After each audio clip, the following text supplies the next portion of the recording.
बिस्मिल्लाहिर्रहमानिर्रहीम। Real issues में इरफान अली बुगे तरफ़ां भलीकार। नाज़रीन, खैरपुर मीर्स सिंध जे वॾनि ज़िलनि में शुमार थिए थो। सॼो ज़िलो मसइलनि जे वर चढ़ियल आहे। उतां जा लखें रहवासी अनेक मसइलनि खे मुंहुं ॾियण ते मजबूर आहिनि, बुनियादी सहूलियतुनि खां महरूम आहिनि। किथे पाणी जो मसइलो आहे त किथे बिजली ऐं गैस न आहे, रोड रस्ता उखड़ियल आहिनि, तालीमी इदारा तबाह आहिनि, इस्पतालुनि में दवा ऐं डॉक्टर्स न आहिनि। त वरी जेकॾहिं हेडक्वार्टर वारे शहर जो जाइज़ो वठूं त उते पिणु अवाम साॻिया मसइला भोगण ते मजबूर आहे। तव्हांखे ॿुधायूं त हेतिरा महीना गुज़रण जे बावजूदि शहर जा केतिरा ई अहिड़ा इलाइक़ा आहिनि जिते अञा ताईं बरसाती पाणी बीठल आहे। जॾहिं त शहर जे मुख़्तलिफ़ इलाइक़नि में गंदगी तमामु वॾो मसइलो बणियलु आहे। किन इलाइक़नि में पीअण जो पाणी नथो मिले।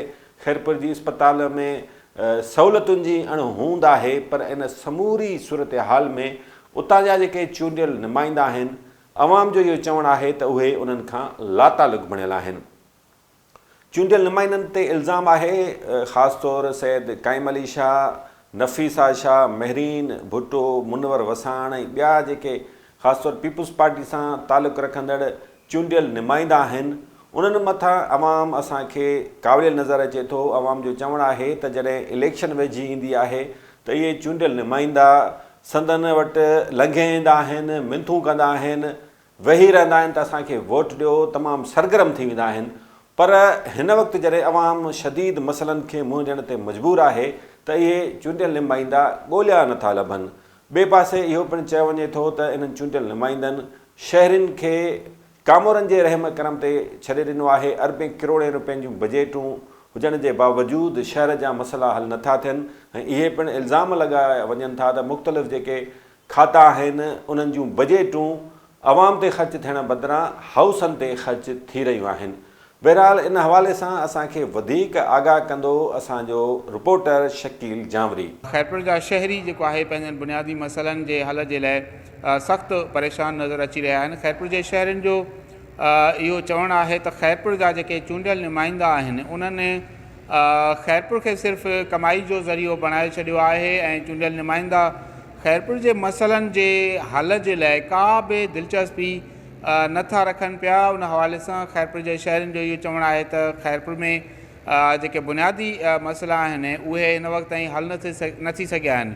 खैरपुर में पीअण जो मिठो पाणी हुजे, सफ़ाई सुथराई हुजे, रोडनि रस्तनि जी हालति इंतिहाई ख़राबु लॻी पई आहे।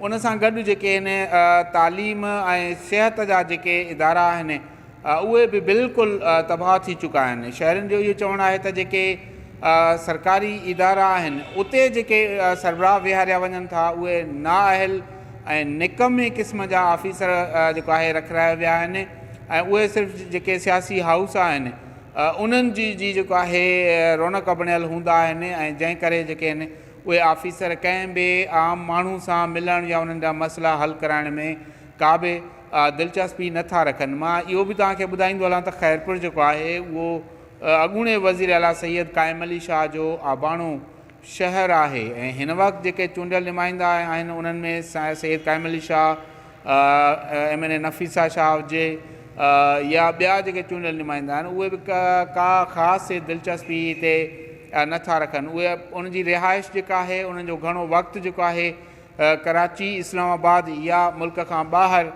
गुज़रे थो पियो ऐं उन हवाले सां जेके चूंडियल नुमाइंदा आहिनि उहे चवंदा आहिनि त भई असां जॾहिं असांखे रखाइण वारा सियासी हाउस आहिनि त पोइ असां कंहिं ॿिए जी जेको आहे फ़िकिर छो कयूं। ऐं शहरी इहो बि चवंदे नज़र ईंदा आहिनि त जेके बजेट आहे जेका सरकारी इदारनि जी उहा जेको आहे मख़सूस हाउसनि ते ख़र्च थिए थी। खैरपुर में जेके अरबें रुपयनि जा प्रोजेक्ट आहिनि, अरबें रुपयनि जा जेके ठीका आहिनि उहे सियासी जेके ठेकेदार आहिनि उन्हनि खे ॾिना वेंदा आहिनि ऐं उन्हनि खां बि जेको आहे एडवांस पेमेंट जेका हूंदी आहे उनखां वरिती वेंदी आहे।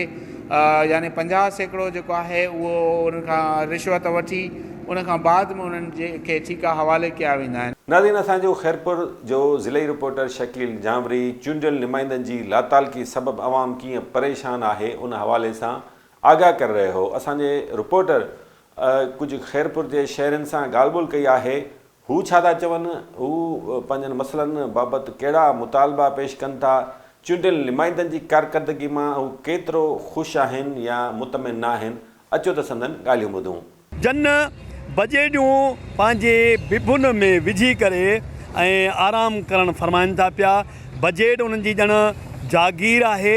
असांखे कुझु कोन ॾींदा। असांजा रोड रस्ता, असांजूं नालियूं, असांखे पाणी, असांजी ज़मीनुनि में पाणी बीठल आहे बरसाती, इहो सभु कुझु उहो ई बीठल आहे। खैरपुर जो उहो को रोड ॿुधायो जेको हिन महिल असां चई सघूं त हीउ रोड भलो आहे। खैरपुर जी उहा घिटी का ॾेखारियो जेका असां चई सघूं त हीअ घिटी अॼु साफ़ु आहे ऐं सफ़ाई वारो अमलो अचे थो पियो। खैरपुर जो हर मसइलो, जेको बि मसइलो आहे न, उहो उहे जो उहे बीठो आहे जेको 2002 खां आहे ई आहे।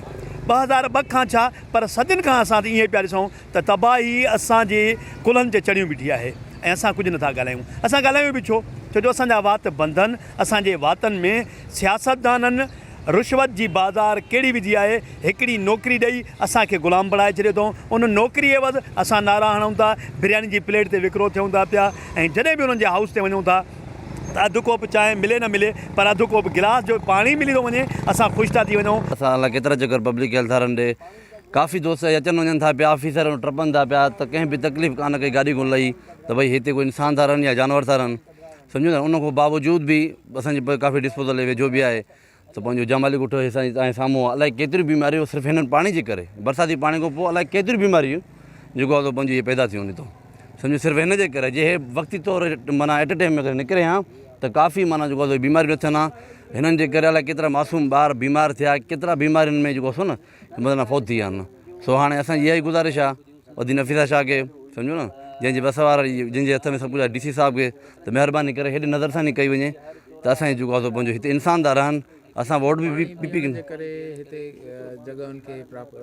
साईं काफ़ी नुक़सानु थियो, लखे रुपए नुक़सानु थियो आहे। उहा बि का माली मदद न आहे कंहिं बि शइ जी। ॾिसो था पिया त केतिरा हिते मिसकिन वेठा आहिनि जेको माना 2 टाइम खाइण जे लाइ बि माना परेशान, त उहे जॻहियूं किथां ठाराए सघंदा। खैरपुर सां इहो जेको रवैयो आहे उहो सरकारी सतह ते दानिस्ता जेको आहे रहियो आहे। वफ़ाक़ी सरकार हुजे, सूबाई हुकूमतूं हुजनि, उन्हनि जो रवैयो खैरपुर जे अवाम ॾांहुं मुजरमाणो रहियो आहे। उनखे फैसिलिटेट करण जे बजाए खैरपुर जे तालीम खे, खैरपुर जे शऊर खे, खैरपुर जी जेका पोटेंशियल आहे उन्हनि खे सदाई पोइते रखण जो जेको उनजो ट्रैक रिकॉर्ड आहे उहो स्टिल कंटिन्यू आहे। ऐं हिन वक़्तु तव्हां जेको आहे ॾिसो जेके बि वफ़ाक़ी इदारा आहिनि जंहिंमें रेलवे आहे, वापडा आहे ऐं ॿिया इदारा आहिनि, उन्हनि जो खैरपुर जे अवाम जे लाइ बिल्कुलु अखियूं ॿूटे छॾियूं आहिनि ऐं उन्हनि का फैसिलिटेशन ॾियण लाइ तयारु न आहिनि, जंहिंजे करे खैरपुर जी तिजारत ते, कारोबार ते ऐं बाक़ी समाजी ज़िंदगीअ ते जेको आहे इकोनॉमिक ते तमामु बुरा असर था पवनि। अहिड़े नमूने सां जेका सूबाई गवर्नमेंट खे चैप्टर अचनि था, सब्जेक्ट अचनि था, जंहिंमें तव्हांजी सैनिटेशन अचे थी वञे, सिहत सफ़ाई जो जेको आहे इंतिज़ाम अची थो। जॾहिं सफ़ाई न हूंदी त सिहत जो तस्वर, खुराक ख़राबु हूंदी, पूरो माहौल ख़राबु हूंदो ऐं डस्ट, मिट्टी, जरासीम सभु जेके आहिनि उहे खाइण पीअण वारनि शयुनि ते तव्हांखे जेको आहे नज़र अचनि था। त इन में जेके गवर्नमेंट जा इदारा आहिनि जंहिंजी ज़िम्मेवारी आहे उहे बिल्कुलु पंहिंजे करप्शन में, पंहिंजे ॿियनि जेके उन्हनि में पूरा आहिनि। खैरपुर जी अस्पताल जेकी माना एतिरे करोड़नि रुपयनि जी बजट सां, करोड़नि रुपयनि सां जेके आहे त तयारु कई वई आहे, अरबनि रुपयनि सां तयारु कई आहे। उन में जेकी आहे हिकिड़े 5 रुपयनि जी, 10 रुपयनि जी जेकी सुई आहे जंहिंखे असां सिंज चवंदा आहियूं, उहा बि नथी मिले, न दवा थी मिले, उहा बि माना पर्ची ठाहे ॾिनी थी वञे। न डॉक्टर आहिनि सिविल अस्पताल में, जे न तो न जेके रस्ता आहिनि, न उहे जेको आहे हुते सिक्योरिटी गार्ड आहिनि। हिकु हुते वञे त पार्किंग जे हिसाब सां हुते 20-30 रुपया अलॻि सां भरणा था पवनि। उन जे हिसाब सां माना हितां खैरपुर जो जेको सॼो माहौल आहे, सियासी हाउस जेके आहिनि बिल्कुलु माना ईअं कई वेठा आहिनि जो माना पंहिंजो पाण पे बिब भरण जे लाइ उन्हनि त भंगियुनि जा पैसा खई वेठा आहिनि। सिविल अस्पताल में जेके ग़रीबनि लाइ दवाऊं जो अचनि उहे खाई वेठा आहिनि। चवंदा असां न दवा आहे, न सामान आहे, न कुझु बि कोन्हे को असां वटि। वञो ॿाहिरि किराए जा 3-4 ॾींहं रखी अचो त पोइ सामान ईंदो। अस्पतालुनि जो जेको वहिंवार आहे उहो जॾहिं तव्हां पाण ॾिसो त सरकारी अस्पताल जॾहिं आवाम जे लाइ आहे त उहा आवाम जे लाइ लाभाइतो किरदारु अदा करे, पर उन जे मुक़ाबले में प्राइवेट अस्पतालुनि खे तमामु घणी पज़ीराई आहे ऐं उहे ई साॻा डॉक्टर सरकारी अस्पतालुनि मां हज़ारें लखें रुपया पघारूं खणनि था, टाइम बि उते नथा ॾियनि। उनखां पोइ पंहिंजे प्राइवेट क्लिनिकनि खे, अस्पतालुनि खे ऐं सेंटरनि खे टाइम ॾेई रहे। सॼी सिंध जे हर ज़िले में बजट्स अचे थी पई, जेका रिक्वायर्ड बजट आहे उहा मिले थी पई, पर बदकिस्मती सां मां खणी तव्हांखे थोरो सच चई वञा त जेका सियासी हाउसिस आहिनि पूरी सिंध में ऐं ख़ासि करे ख़ैरपुर जा जेके सियासी हाउस आहिनि माशाल्लाह खाइण पीअण लाइ तमामु घणा मशहूरु आहिनि। सम्झी त विया हूंदो मां कहिड़े सियासी हाउसनि लाइ थो ॻाल्हायां। ख़ैरपुर जा सभु सियासी हाउस जेके आहिनि न इन रंग में रंगियल आहिनि। मां सिर्फ़ु हिकिड़े सियासी हाउस लाइ नथो चवां, सभिनी सियासी हाउसनि लाइ थो चवां।